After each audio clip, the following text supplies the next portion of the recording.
നമസ്കാരം, ഞാൻ ഡോക്ടർ തൃഷ്ണ, medical director സമത്വം. നമ്മുടെ റീസെൻ്റ്ലി കുറേ സെലിബ്രിറ്റി പിക്ചേഴ്സ് കണ്ടു. കരൺ ജോഹർ, ഇലോൺ മസ്ക്, ഇങ്ങനെ ഒരുപാട് പേര് പെട്ടെന്ന് വെയിറ്റ് ലോസ് വന്ന് ഭയങ്കര ട്രാൻസ്ഫോർമേഷൻ, അവരുടെ ഹോൾ ലുക്കിൽ തന്നെ ഒരുപാട് ട്രാൻസ്ഫോർമേഷൻ വന്ന പിക്ചേഴ്സ് നമ്മൾ ഈ ഇടയ്ക്ക് കണ്ടിരുന്നു.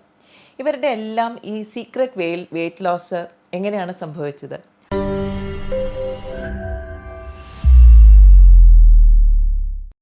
ഒസംപിക് എന്ന് പറഞ്ഞൊരു ഡ്രഗാണ്. ഈ ഒസംപിക് എന്ന് പറയുന്നത് അതിൻ്റെ ബ്രാൻഡ് നെയിമാണ്. അത് ശരിക്കും പറഞ്ഞാൽ സെമാഗ്ലൂട്ടൈഡ് എന്ന് പറഞ്ഞ് ഡയബറ്റീസിനെ ട്രീറ്റ് ചെയ്യാനായിട്ട് ഡെവലപ്പ് ചെയ്ത ഒരു മെഡിസിനാണ്. ഇതൊരു ഇഞ്ചെക്റ്റബിൾ ഫോമിൽ, കുത്തിവെക്കുന്ന ഒരു ഫോമിലാണ് ഡെവലപ്പ് ചെയ്തത്. ഇതിൻ്റെ ഒരു ഫങ്ഷൻ എന്ന് പറഞ്ഞാൽ ശരീരത്തിലെ GLP-1 എന്ന് പറയുന്നൊരു ഹോർമോണിനെ അതിൻ്റെ ഫങ്ഷൻ മിമിക് ചെയ്യുക എന്നുള്ളത്, അതിൻ്റെ ഫങ്ഷൻ ഒന്ന് അതേപോലെ തന്നെ ശരീരത്തിൽ ഉണ്ടാക്കുക എന്നുള്ളതാണ്. ഈ GLP-1 എന്ന് പറയുന്ന ഒരു ഹോർമോൺ നമ്മൾ ഭക്ഷണം കഴിക്കുമ്പോൾ നമ്മുടെ ആമാശയത്തിൽ നിന്നും, നമ്മുടെ ഇൻറ്റസ്റ്റൈൻ, കുടലിൽ നിന്നും സെക്രീറ്റ് ചെയ്യുന്നതാണ്.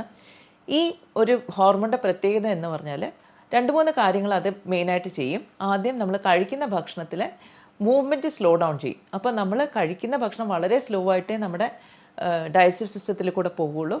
അപ്പോൾ അതിൻ്റെ അബ്സോർപ്ഷനും വളരെ സ്ലോ ആയിട്ടേ നടക്കുകയുള്ളൂ. ഗ്ലൂക്കോസ് അബ്സോർപ്ഷനും സ്ലോ ആയിട്ടേ നടക്കുകയുള്ളൂ. രണ്ടാമത്, ഈ അബ്സോർബ് ചെയ്യുന്ന ഗ്ലൂക്കോസിൻ്റെ എത്രത്തോളം അബ്സോർബ് ചെയ്യുന്നുള്ളതിനെ കുറയ്ക്കുകയും ചെയ്യും. കാരണം ഇതിൻ്റെ ഒരു ഫുൾ ഫീലിംഗ് നമുക്ക് നൽകും.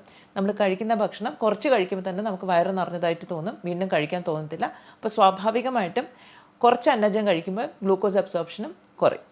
മൂന്നാമത്, അബ്സോർബ് ചെയ്യുന്ന ഈ ഗ്ലൂക്കോസ് മോളിക്യൂൾസ് എല്ലാം, ആഗിരണം ചെയ്ത എല്ലാ മോളിക്യൂൾസും ഇൻസുലിൻ ആക്ടിവേറ്റ് ചെയ്യുന്നത് കൊണ്ട് തന്നെ ശരീരത്തിൻ്റെ കോശങ്ങൾക്ക് ഉപയോഗപ്പെടുത്താൻ സാധിക്കും. പലപ്പോഴും നമ്മൾ എങ്ങനെയാണ് നമുക്ക് അമിതവണ്ണം വരുന്നത്? നമ്മൾ കഴിക്കുന്ന ഭക്ഷണത്തിൽ അന്നജം കൂടുതലുള്ളപ്പം അത് ധാരാളമായി വലിച്ചെടുക്കുകയും, പക്ഷെ അത് നമ്മൾ ശരീരത്തിൽ ഉപയോഗിക്കുന്നില്ല, നമ്മളത് ബേൺ ചെയ്യുന്നില്ല, അല്ലേ? അപ്പോൾ അത് സ്റ്റോർ ചെയ്യും, നമ്മുടെ ശരീരത്തിൽ പല ഭാഗങ്ങളിലായിട്ട് സ്റ്റോർ ചെയ്യും. പ്രത്യേകിച്ചും ഡേഞ്ചറസ് എന്ന് പറയുന്നത് നമ്മുടെ വലിയ ഇമ്പോർട്ടൻ്റ് ആയിട്ടുള്ള ഓർഗൻസിൻ്റെ ചുറ്റും ഒരു വിസറൽ ഫാറ്റായിട്ട് അത് സ്റ്റോർ ചെയ്യുമ്പോഴത്തേക്കാണ്. അപ്പോൾ ആ ഒരു സ്റ്റോറേജ് പ്രിവെൻറ്റ് ചെയ്യാനായിട്ട് ഈ ഒരു മെഡിസിൻ കഴിച്ചപ്പോഴത്തേക്ക് GLP-1 ആക്ടിവേഷൻ ഉള്ളതുകൊണ്ട് സാധിച്ചു. അപ്പോൾ അതുകൊണ്ട് തന്നെയാണ് നേരത്തെ ഒബീസ് ആയിട്ടുള്ള ഒരുപാട് പേർക്ക് വെയിറ്റ് ലോസ് വന്നത്. ഒബേസിറ്റി വരുന്നത് എന്തുകൊണ്ടാണ്?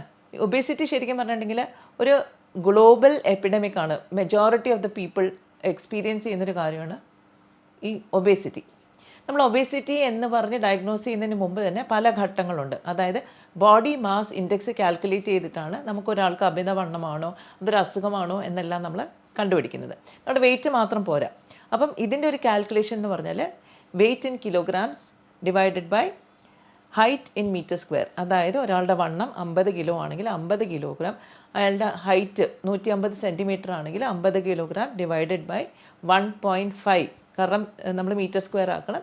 1.5 മീറ്റർ സ്ക്വയറിൽ നമ്മൾ ഡിവൈഡ് ചെയ്ത് കഴിഞ്ഞിട്ട് നമുക്ക് BMI, ബോഡി മാസ് ഇൻഡെക്സ് എന്ന് പറഞ്ഞിട്ടൊരു നമ്പർ കിട്ടും. ഈ നമ്പർ 25 താഴെയാണെങ്കിൽ ആൾക്ക് ഒബേസിറ്റി ഇല്ല, അമിതവണ്ണമില്ല എന്ന് നമുക്ക് പറയാം. പക്ഷേ 25 മുകളിലും 30 താഴെയാണെങ്കിൽ അയാൾ ഓവർ വെയ്റ്റ് എന്നുള്ളൊരു കാറ്റഗറിയിലാണ് നമ്മൾ കാറ്റഗറൈസ് ചെയ്യുക. ഇനി 30 കൂടുതലാണെങ്കിൽ അതൊരു ഒബേസിറ്റി എന്നുള്ള കാറ്റഗറിയും, 35-40 ആവുന്ന സമയത്ത് അതൊരു മോർബിഡ് ഒബേസിറ്റി, അത് പലതരം കോംപ്ലിക്കേഷൻസിലേക്ക് പോകുന്ന ഒരവസ്ഥയായിട്ടാണ് നമ്മൾ ഡയഗ്നോസ് ചെയ്യുന്നത്. അപ്പോൾ അമിതവണ്ണം എന്ന് പറഞ്ഞാൽ ശരിക്കും പറഞ്ഞൊരു അസുഖമാണ്.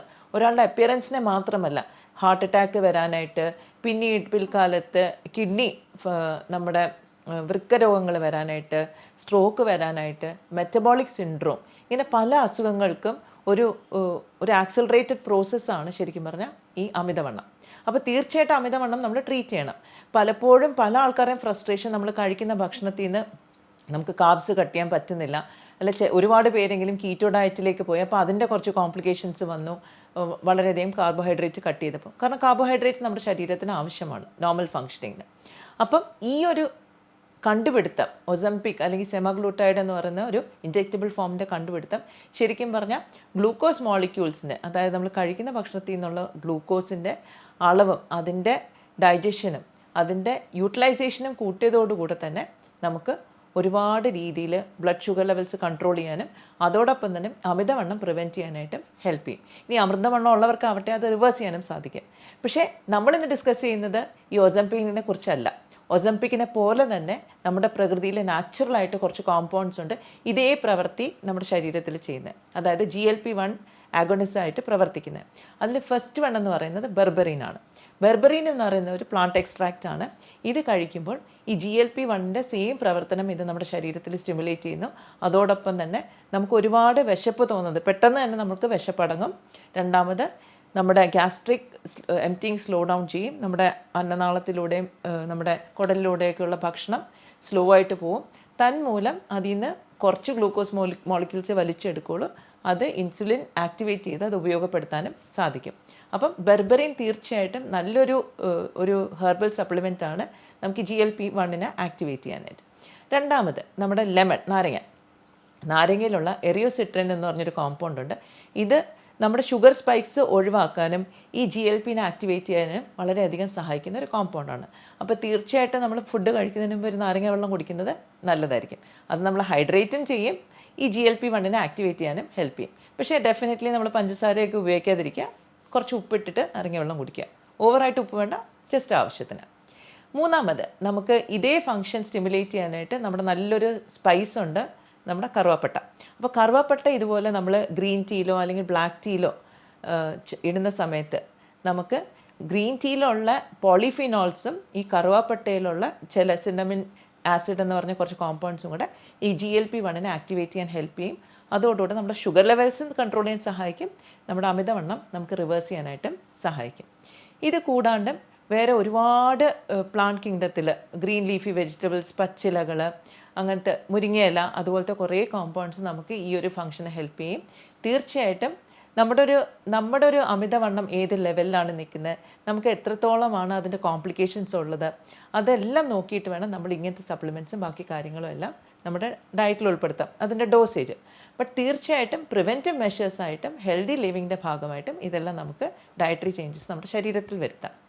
എക്സസൈസിനൊരു പ്രത്യേക പങ്കുണ്ട്. പക്ഷേ എക്സസൈസ് നമ്മുടെ ശരീരത്തിൻ്റെ ഒരു സിറ്റുവേഷൻ അനുസരിച്ചിട്ട് എത്രത്തോളം നമുക്ക് ചെയ്യാൻ പറ്റുന്നു, വേറെ കോംപ്ലിക്കേഷൻസ് ഉണ്ടോ എന്നൊക്കെ നോക്കിയിട്ട് വേണം എക്സസൈസ് നമ്മൾ ഇൻക്ലൂഡ് ചെയ്യാനായിട്ട്. അപ്പോൾ തീർച്ചയായിട്ടും നമുക്ക് എല്ലാവർക്കും നാച്ചുറലി ഷുഗർ കൺട്രോളും അതോടൊപ്പം തന്നെ ഒബേസിറ്റി കൺട്രോളും കൊണ്ടുവരാൻ പറ്റും. നിങ്ങളെല്ലാവരും ട്രൈ ചെയ്യുക. ഇതിൽ എന്തെങ്കിലും സംശയം ഉണ്ടെങ്കിൽ തീർച്ചയായിട്ടും ഞങ്ങളെ വിളിക്കുക. താഴെ നമ്പർ കൊടുത്തിരിക്കുന്നു. Thank you very much.